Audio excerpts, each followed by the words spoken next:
Okay, what do we have to say about lung cancer that people don't already know? Well, we know it's the leading cause of cancer death in the United States, not all death, that's cardiovascular disease, but it is the leading cause of cancer death in the United States, both among men and among women.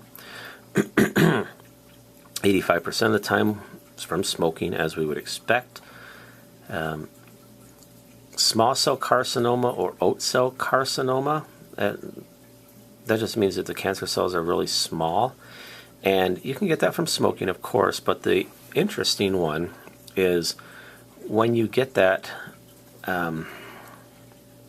and what it does, I guess. Okay, so for example, you got two different kinds. One, this small cell oat cell carcinoma can produce too much ADH, which is normally the pituitary gland, right? Being produced there, that antidiuretic hormone. So you can have SIADH, but it's not due from a pituitary problem, but instead from a lung cancer, which is really weird. Okay. Also, you can have it from ACTH, adrenocorticotropin hormone, that turns into eventually cortisol, right? So this is, again, a pituitary hormone that is making ACTH in the lungs. So you got a couple of cases here where they're really weird, where you're making these hormones in this lung cancer, which makes very little sense, which is why it's so interesting, I guess. Okay. Well, you also have non-small cell carcinoma. Okay, again, smoking or secondhand smoke exposure. This is the one that also has to do with asbestos, and of course, you know, metastasis to the lungs and toxins, of course, like asbestos. So a lot of things do come to the lungs. A lot of times that's non-small cell carcinoma category where you put that in. Okay. Signs and symptoms of lung cancer: obviously difficulty breathing and coughing up blood and chronic cough. I mean, so it's nothing you wouldn't expect there. And of course, all the other cancer signs that you would have eventually. Okay. Breast pain. Okay, we're talking about pain in the breast, not cancer necessarily. Okay. So what this says, if you can't see it, is fibrocystic changes. Okay. Well, they're cysts, basically. Okay, so this is pretty common to have cysts in the breast for young women, hormonal reasons, whatever. But you know, they're fluid filled. They don't increase your risk for breast cancer. Obviously, it scares a lot of young ladies because they think they might have breast cancer, and it's lumpy. You know, so they're feeling their breasts for whatever, you know, checking, and they feel a lump there, and they freak out. So what do you want to do? You want to rule out, obviously, a breast cancer. So, you know, you start looking for the things down here. So, you know, you find out, well, is it mobile? As in, if you grab that lump and you can move it around a little bit, it's probably a cyst. It's not actual cancer. Cancer doesn't tend to move very often when it's in the breast like that. Is there a discharge from the nipples? Well, if there is, it's probably breast cancer. If not, it's, you know, more than likely a cyst. Okay. How consistent, as in round, is it a goofy mass? Okay, just like we saw in the other cancers, it just don't simply stay put together. Okay, what are you going to do? You're going to do a mammogram or an ultrasound, aspirate it, biopsy if you need to. It's pretty straightforward, I think, as far as that goes, to make sure that it's not breast cancer. Okay, breast cancer. We always hear about the genetic one. I mentioned earlier about the BRCA1 and BRCA2 genes that increase your risk of getting breast cancer by 80%. Okay, if you have those particular genes, and certainly a lot younger too. Okay, so that's when you see ladies with breast cancer that they're really young, and I mean like, you know, under 30-ish, then a lot of times it's because of that genetic component on the BRCA1 and BRCA2, and their risk was increased over the normal person by 80% from just having that alone. Having said that, that is a very small minority of people that get breast cancer because of that genetic factor. Most of the time we simply don't know why they got it. Can't really nail anything down. Obviously age is an increase for all kinds of cancer, and radiation, of course. Obesity is a risk for breast cancer, as it is other kinds of cancer too. More tissue, more movement, more stagnation, kind of works along those lines. Okay, early menses, or the first menstrual cycle being really early, is an increase for breast cancer. Has probably more to do with more exposure to estrogen and other female hormones in high doses than anything else. And then there's late menopause, because again, for the same reason, you had a longer life of high estrogen. Nulliparity. Nulliparity means that you did not have children. Okay, the breasts are made for having children, and without actually sending the breasts through their cycle for a very long time in your life, it does increase the risk for breast cancer. Okay, over 30 years old, as in not having your first child until you're over 30 years old, is also an increase for breast cancer, although certainly not as much as never having a child. Okay, hormone replacement therapy is the HRT. Again, that estrogen, you're adding in estrogen, then you would increase your risk for breast cancer. Oral contraceptive pills, for the same reason.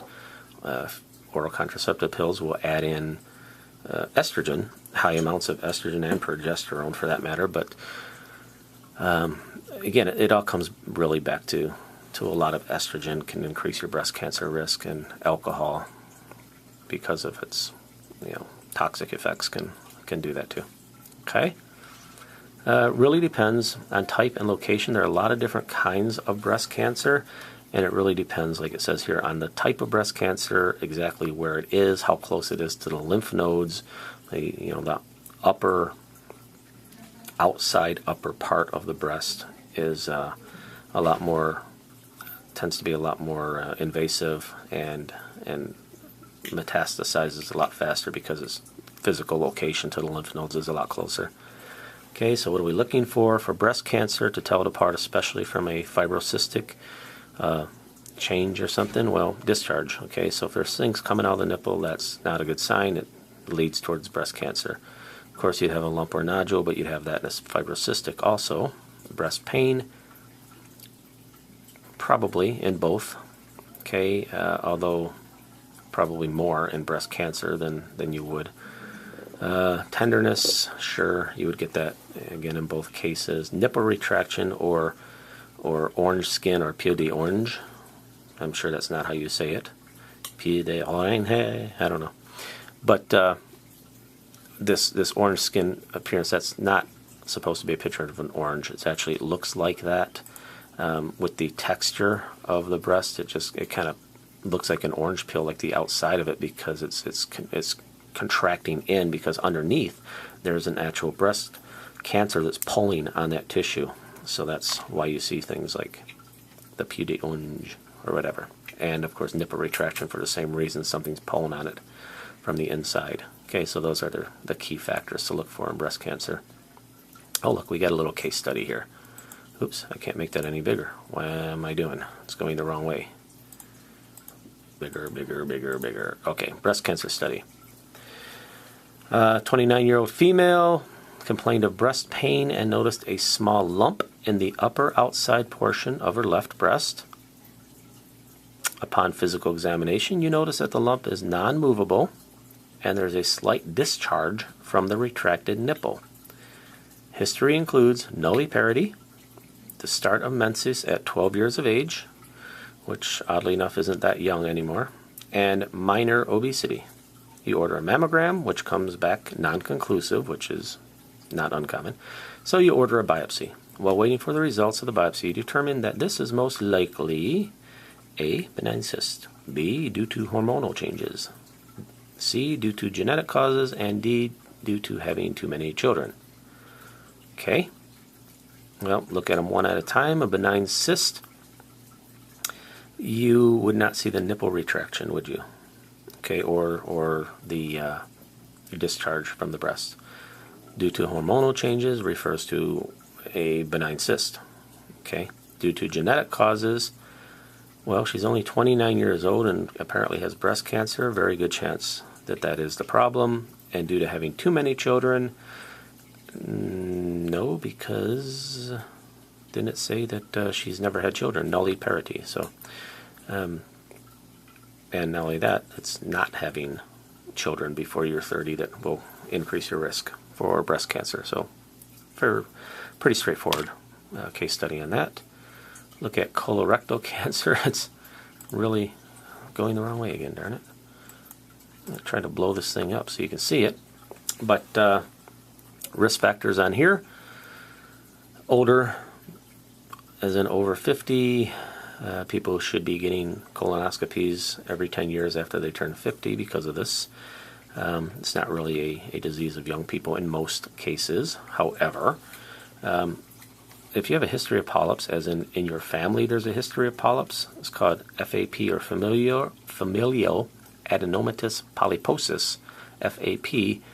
That we'll see in the next slide here, but it is I'm talking thousands of polyps at a very, very young age, so we'll get back to that. Another risk factor, obviously, is long-term irritable bowel disease. Could cause colorectal cancer because of tissue in there just simply being messed up all the time. Family history, I think I already said that, didn't I? Maybe not. Inherited syndromes, like the familial adenomatous polyposis. Lifestyle, like you eat a lot of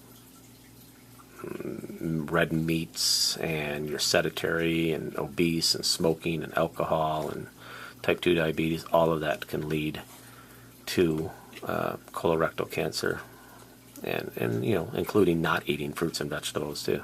Okay, what you'll see, of course, because it is in the colon and rectum, change in bowel habits.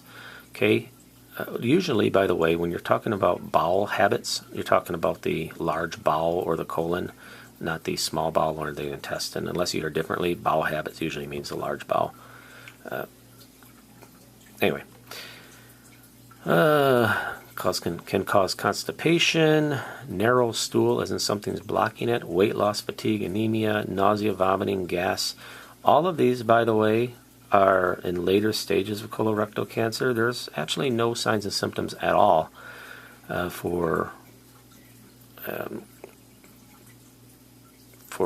early stages at all of colorectal cancer. So once it starts actually becoming very serious is when you start seeing these signs and symptoms. Okay, let's look at this familial adenomatous polyposis. Okay, like it says, clinically defined as more than or equal to 100 adenomatous colon polyps. Okay, polyps everywhere. Little polyp here, little polyp there. I guess I can't really see that really. Little polyp here, little polyp there, little polyp there, polyp, polyp, polyp, all over the place. I don't know what that is. Okay, so sometimes you get thousands of polyps, like I said. They're everywhere throughout the colon, all over the place. And look at the age of onset. Average is around 16 years old. You can get them as young as 8 years old and as late as 34. But with familial adenomatous polyposis, you are getting you are getting polyps. Okay, so you can see them. They're popping up everywhere in this view, and you can see them with the sigmoidoscope, or of course you can also see them with a colonoscopy too. Okay, and you see lots and lots of polyps. Okay, trying to figure out what to do about that. Moving on to the next one. Look at renal cancer. Renal cancer,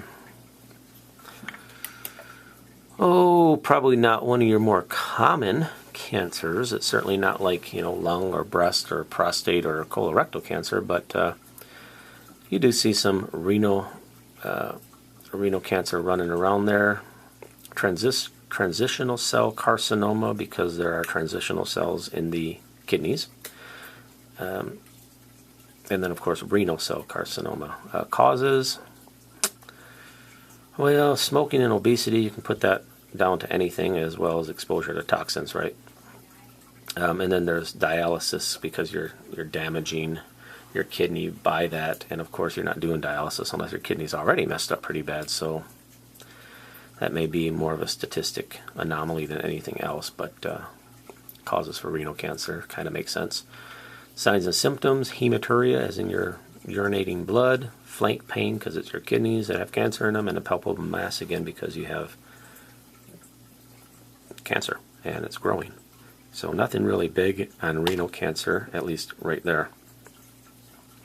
Cervical cancer, seems like we talked about cervical cancer a lot. I'm sure everybody did during the CLC. It seems like everybody always does this every semester in every class. But cervical cancer, okay, we're talking about HPV, or human papillomavirus. There are a lot of different strains of HPV. We tend to focus on just these 5 because they are most likely to cause cervical cancer: 16, 18, 31, 33, and 45. Another, because of these HPV viruses that cause cervical cancer, multiple partners is a risk factor for getting cervical cancer. So the more people you have an opportunity to share viruses with, the higher chance of getting cervical cancer. Early sexual activity, says under 18 right here. In the book, it defines it as under 21, I believe. Okay, so what you think might be early sexual activity isn't necessarily what, medically speaking, we're talking about. Okay, of course, smoking, sexually transmitted diseases, by the way, are called sexually transmitted infections nowadays.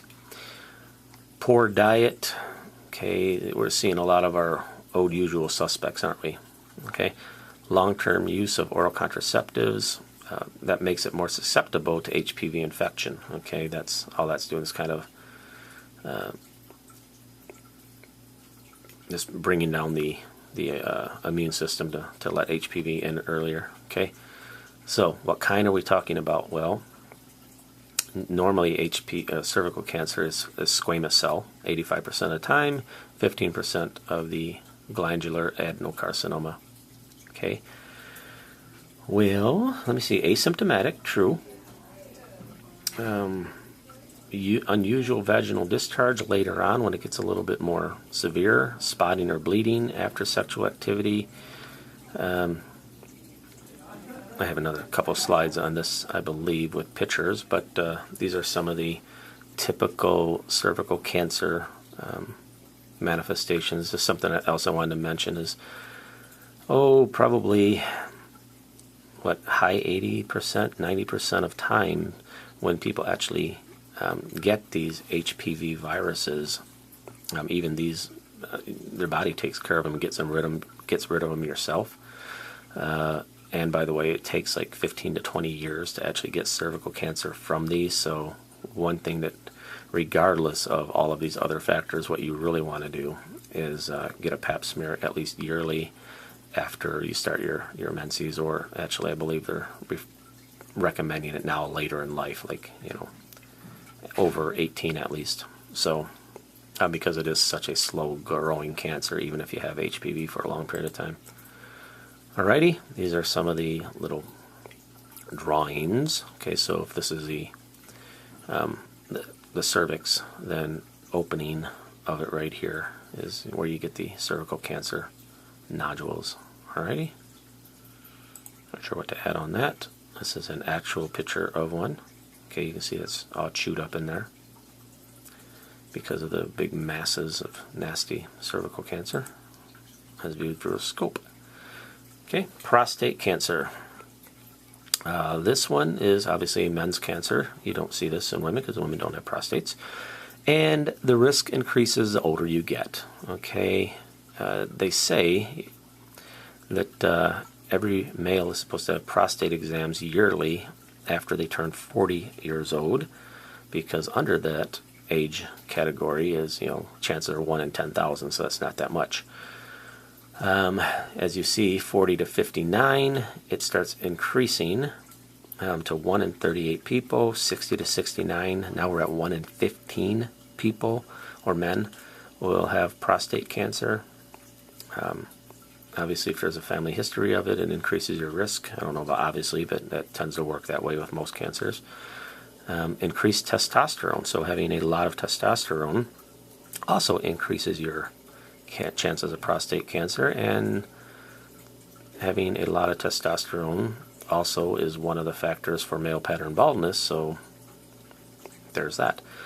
Okay, diet and lifestyle,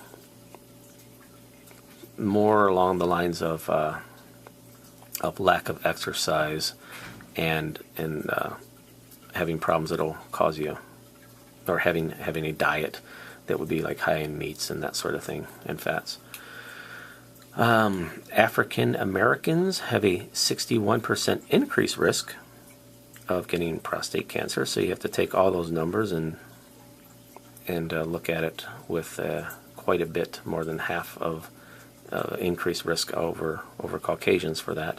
Prostate cancer is slow growing. That's the good news.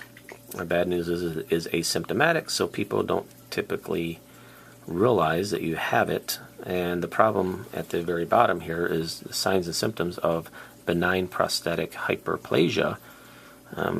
You could have either BPH, which is benign prostatic hyperplasia, a really big prostate, or it could be prostate cancer and the same signs and symptoms. So unfortunately, it's kind of late when you start seeing these signs and symptoms, and it's prostate cancer too, just like in any cancer. Once you start seeing the symptoms, a lot of times it's not a lot you can do about it. Testicular cancer, on the other hand, is one of the ones that you see symptoms pretty fast, quite frankly. This is a tumor for young men, okay? Males 15 to 34, okay? So they're pretty young. Don't know why it happens, but there's more than 90% success rate. Why? Because of the symptoms. You get a lump or enlargement of a testicle. I'm talking the size of a tennis ball, all of a sudden seeming like overnight. Young men tend to get in to see a doctor about that pretty fast. Okay? Feeling of heaviness, a really heavy testicle that's aching and fluid and pain, and 10% of the time their breasts start getting really big, and other cancer symptoms. That's why it's got such a high success rate, is because the symptoms show up in a place, in circumstances where young men are getting into the doctor really fast. On the other hand, even in stage 1, it goes from stage 1 really fast and shoots out a lot of times right to the lung, and you get a little spot in your lung too. So again, though, because it's usually discovered really fast, even though it tends to shoot to the lung pretty fast, it's caught and treated routinely, completely successful. Okay. Undescended testes, that's pretty much a guarantee, not really such a risk factor. You get an undescended testes and it hasn't done it by a couple years old, then pretty much guaranteed you're going to get testicular cancer fairly soon. Okay, so that's important to get that done. If the testes is not fixed in the first couple years, for sure by itself. Family history, HIV/AIDS, the lowered immune system is all that really means. Young and Caucasian.